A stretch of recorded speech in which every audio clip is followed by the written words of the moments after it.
नागपुर में कांग्रेस ने केंद्र और राज्य सरकार पर युवाओं के भविष्य से खिलवाड़ करने का गंभीर आरोप लगाया है। कांग्रेस के राष्ट्रीय सचिव और प्रदेश सह समन्वयक कुणाल चौधरी ने कहा कि देश में प्रतियोगी परीक्षाओं का सिस्टम युवाओं की प्रतिभा और मेहनत की हत्या कर रहा है। उन्होंने दावा किया कि नीट, यूजीएससी और जेईई जैसी परीक्षाओं में लगातार सामने आ रही अनियमितताएं लाखों छात्रों के सपनों को तोड़ रही है। नागपुर में आयोजित प्रेस वार्ता में कुणाल चौधरी ने कहा कि नीट परीक्षा में 22 लाख से अधिक छात्र शामिल हुए, लेकिन भारी फीस वसूले जाने के बावजूद परीक्षा प्रणाली घोटाले और विवादों से मुक्त नहीं हो सकी। उन्होंने आरोप लगाया कि लोक सेवा आयोग जैसी संवैधानिक संस्थाओं को कमजोर करने की साजिश रची जा रही है। चौधरी ने कहा कि पिछले 10 वर्षों में भारतीय जनता पार्टी सरकार ने देश के सामाजिक और आर्थिक ढांचे को नुकसान पहुंचाया है और युवाओं को रोजगार तथा गुणवत्तापूर्ण शिक्षा से दूर किया है। प्रेस कॉन्फ्रेंस में शहर कांग्रेस अध्यक्ष प्रफुल्ल गुर्दे पाटिल ने भी भाजपा पर निशाना साधा। उन्होंने कहा कि जहां सांसदों और विधायकों की खरीद फरोख्त होती है, वह राजनीतिक व्यवस्था को दुकान कहना गलत नहीं है। उन्होंने भाजपा को कांग्रेस मुक्त भारत के नारे की याद दिलाते हुए कहा कि आज भाजपा खुद कांग्रेस युक्त हो चुकी है। कांग्रेस नेताओं ने दावा किया कि राहुल गांधी युवाओं को सामाजिक न्याय, समानता और शिक्षा जैसे मुद्दों पर संगठित करने का काम कर रहे हैं, जबकि वर्तमान सरकार युवाओं को केवल वोट बैंक के रूप में देख रही है।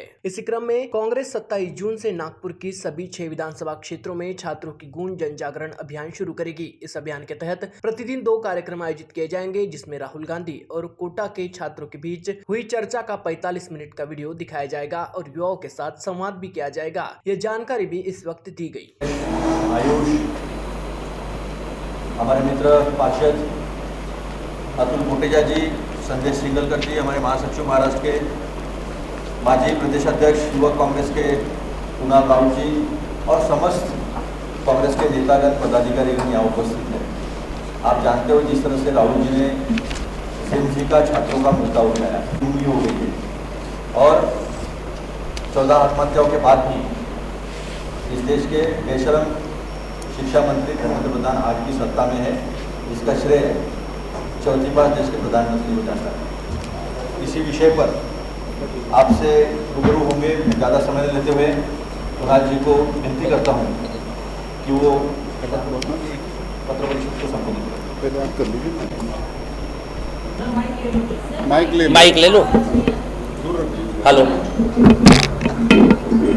आए हुए बच्चे सिर्फ एक किताब कॉपी नहीं होती, उन बस्तों के अंदर माता पिता की उम्मीदें होती है। उस गरीब ठेले वाले के बच्चे के उसकी उम्मीद होती है कि मेरा नौजवान बेटा किसी दिन पढ़ के हमारे लिए घर का सहारा बनेगा। वो बर्तन मांजने वाली माँ जो घरों के अंदर काम करके, वो गरीब परिवार का व्यक्ति जो दिन रात खेती करता है, वो उस उम्मीदों को उस बस्ते के अंदर रख के कहीं ना कहीं इस स्कूल और कॉलेज और यूनिवर्सिटियों में भेजने का काम करता है।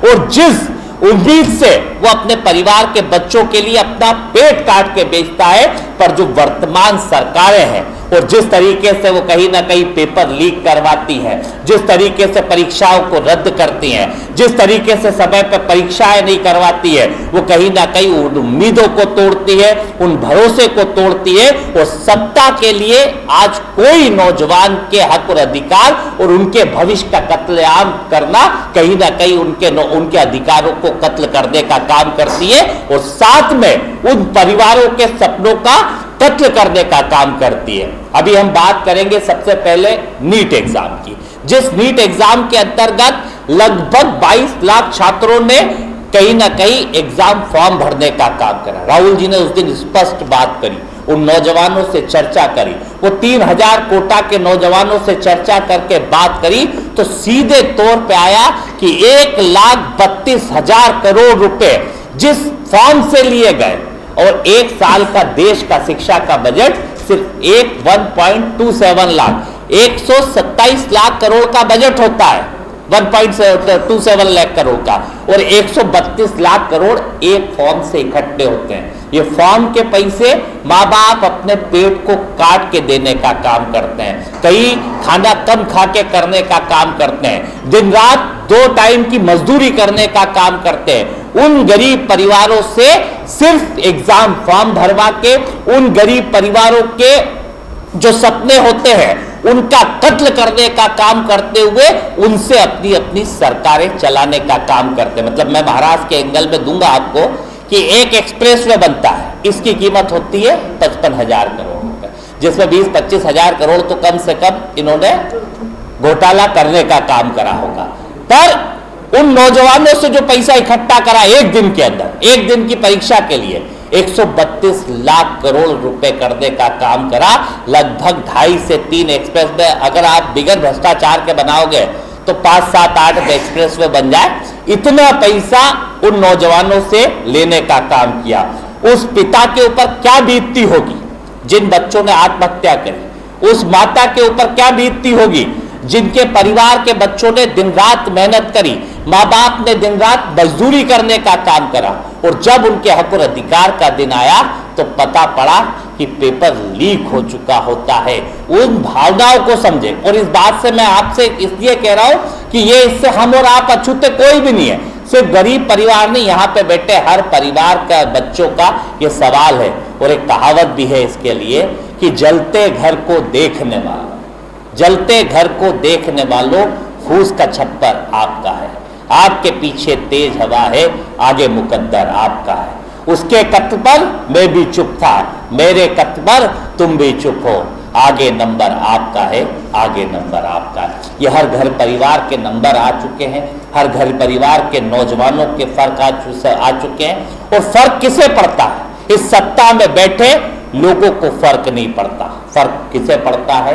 यहाँ पे बैठे आप जैसे परिवार के लोगों को पड़ता है, जिसे चिंता होती है कि अपने परिवार के बच्चों को रोज समझाते हो कि बेटा कुछ गलती कर मत लेना, हो जाए नहीं हो, पर उसके बाद भी कहीं ना कहीं संवेदना से उसे आप संभालने का काम करते हो, क्योंकि डर हर व्यक्ति के अंदर है कि जब घर से निकलता है तो बेटे को बेटी को पुचकारता है, समझाता है कि बेटा नहीं होगा तो भी चिंता मत करना और हम मेहनत करेंगे।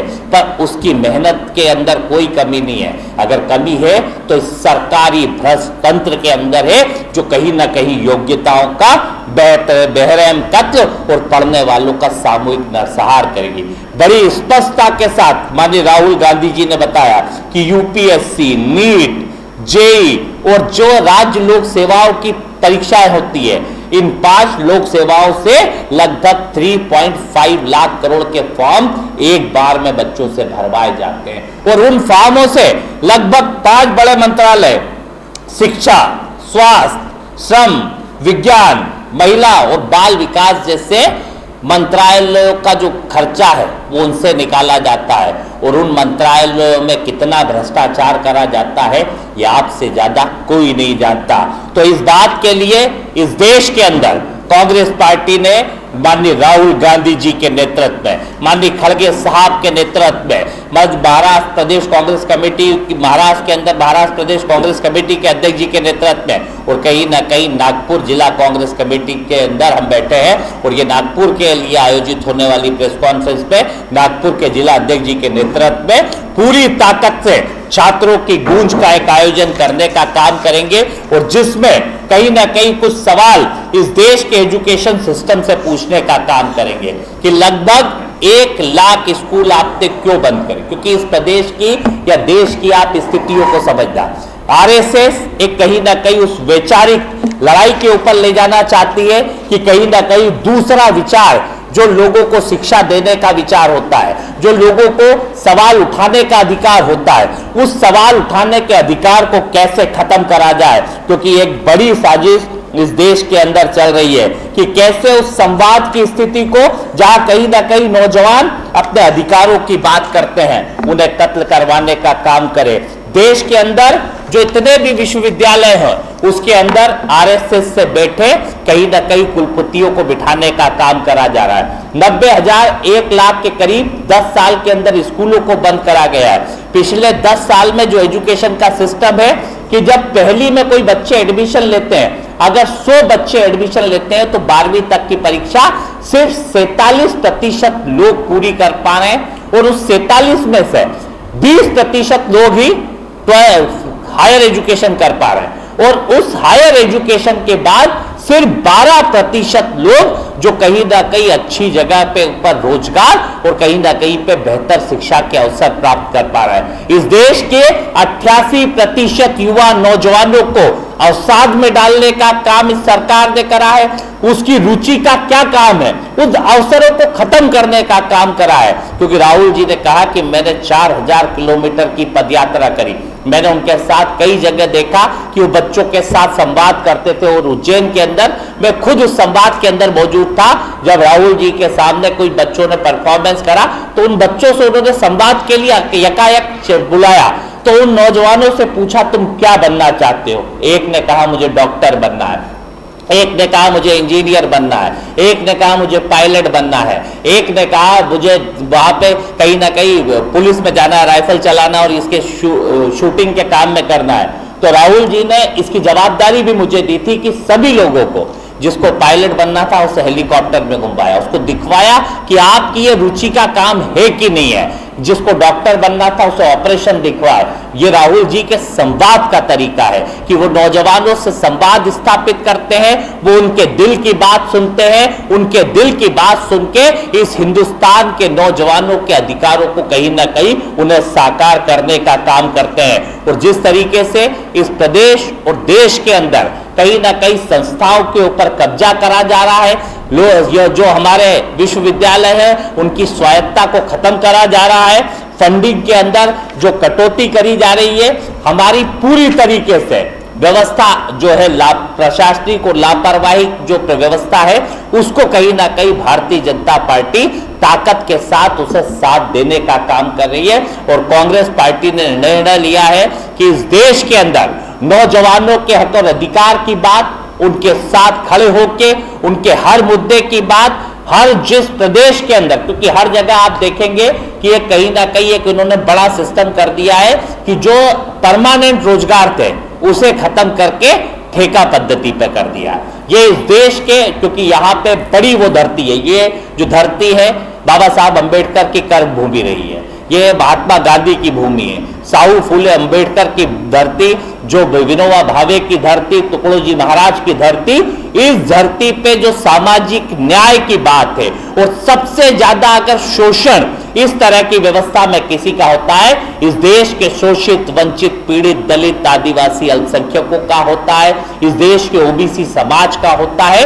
और जिस तरीके से सामाजिक न्याय को खत्म करने का काम, जिस तरीके से समान अवसर को खत्म करने का काम, जिस तरीके से नौजवानों के हक अधिकार को खत्म करने का काम करा है, इसके खिलाफ एक बड़ी गूंज और बड़ा आंदोलन छात्रों की गूंज के माध्यम से इसको हम शुरू करते जा रहे हैं। और प्रदेश के अंदर सबसे पहली शुरुआत में बधाई देना चाहूंगा माननीय अध्यक्ष जी को, जिन्होंने इस बात की शुरुआत करी और ताकत के साथ इसकी तैयारी करते हो, क्योंकि इसकी रूपरेखा तो अध्यक्ष जी स्वयं रखेंगे कि किस तरीके से इसको एक आयोजन को करा जाए। और ये हमारा पूरा सिस्टम है कि जिस तरीके से एक आम परिवार कर्ज लेके, क्योंकि आपको तो ये सिर्फ परीक्षा के पैसे बताएं, पर जब बच्चा तैयारी करने जाता है तो हॉस्टल की फीस देता है, खाने के पैसे देता है, गाड़ियों का पैसा देता है, 3-3 साल अवसाद में